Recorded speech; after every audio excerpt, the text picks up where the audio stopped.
ಪ್ರತಿಯೊಬ್ಬರು ಅಂದುಕೊಳ್ಳುವುದು ರಾತ್ರಿ ನೆಮ್ಮದಿಯಾಗಿ ನಿದ್ದೆ ಮಾಡಬೇಕು, ಯಾವುದೇ ರೀತಿಯಾಗಿ ಶಬ್ದ ಇರಬಾರದು ಅಂದುಕೊಳ್ಳುತ್ತಾರೆ. ಆದರೆ ಅವರ ಜೊತೆಗೆ ಇರುವವರು ಗೊರಕೆ ಹೊಡೆಯುತ್ತಾ ಇದ್ದರೆ ಪಕ್ಕದಲ್ಲಿ ಇರುವವರಿಗೆ ತುಂಬಾ ಕಿರಿಕಿರಿ ಉಂಟಾಗುತ್ತದೆ.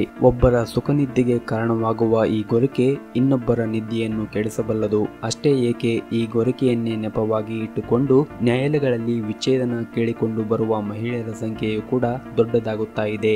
ವೈದ್ಯಕೀಯ ಸಮೀಕ್ಷೆಯ ಪ್ರಕಾರ 45% ಪ್ರೌಢಾವ್ಯವಸ್ಥೆಯ ಜನರಲ್ಲಿ ಈ ಗೊರಕೆಯ ಸಮಸ್ಯೆಗಳು ಕಾಣಿಸಿಕೊಳ್ಳುತ್ತದೆಯಂತೆ. ಗೊರಕೆ ಹೊಡೆಯುವವರು ಆರಾಮಾಗಿ ಸುಖವಾಗಿ ನಿದ್ರೆ ಮಾಡುತ್ತಾರೆ, ಆದರೆ ಅವರ ಹತ್ತಿರ ಮಲಗುವವರು ಮಾತ್ರ ರಾತ್ರಿ ಪೂರ್ತಿ ಜಾಗರಣೆ ಮಾಡಬೇಕಾಗುತ್ತದೆ. ಈ ಗೊರಕೆಯನ್ನು ನಿಯಂತ್ರಣ ಮಾಡಲು ಕೆಲವು ಸುಲಭವಾದ ಮನೆಮದ್ದುಗಳನ್ನು ಈ ವಿಡಿಯೋದಲ್ಲಿ ತಿಳಿಸಿಕೊಡುತ್ತೇವೆ.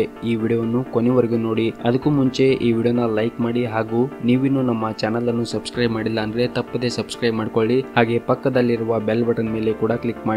ಮೊದಲನೇದಾಗಿ, ನೀವೇನಾದ್ರೂ ಧೂಮಪಾನ ಮತ್ತು ಮದ್ಯಪಾನ ಮಾಡುತ್ತಾ ಇದ್ದರೆ ಕೂಡಲೇ ಬಿಟ್ಟು ಬಿಡಿ. ಏಕೆಂದರೆ ಮೂಗಿನ ನಾಳಗಳು ಬ್ಲಾಕ್ ಆಗುವುದರಿಂದ ಗೊರಕೆಯ ಸಮಸ್ಯೆಗಳು ಹೆಚ್ಚು ಉಂಟಾಗುತ್ತದೆ. ಹೀಗಾಗಿ ಇಂತಹ ಕೆಟ್ಟ ಚಟಗಳಿಗೆ ಕಡಿವಾಣ ಹಾಕಲೇಬೇಕಾಗುತ್ತದೆ.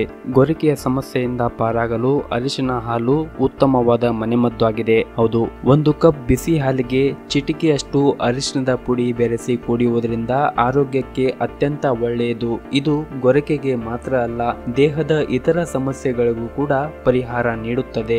ಗೊರಕೆಗೆ ಇನ್ನೊಂದು ಒಳ್ಳೆಯ ಮನೆಮದ್ದು ಅಂದ್ರೆ ಅದು ಜೇನುತುಪ್ಪ.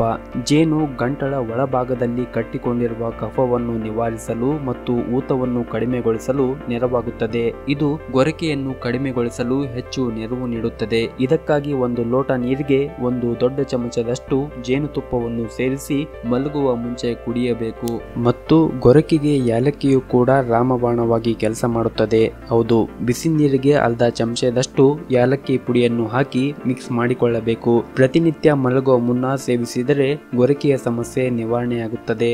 ಈ ವಿಡಿಯೋದಲ್ಲಿ ತಿಳಿಸಿರುವ ಮಾಹಿತಿ ನಿಮಗೆ ಇಷ್ಟವಾದರೆ ಈ ವಿಡಿಯೋನ ದಯವಿಟ್ಟು ಲೈಕ್ ಮಾಡಿ ಹಾಗೂ ತಪ್ಪದೇ ಶೇರ್ ಮಾಡಿ. ಧನ್ಯವಾದಗಳು.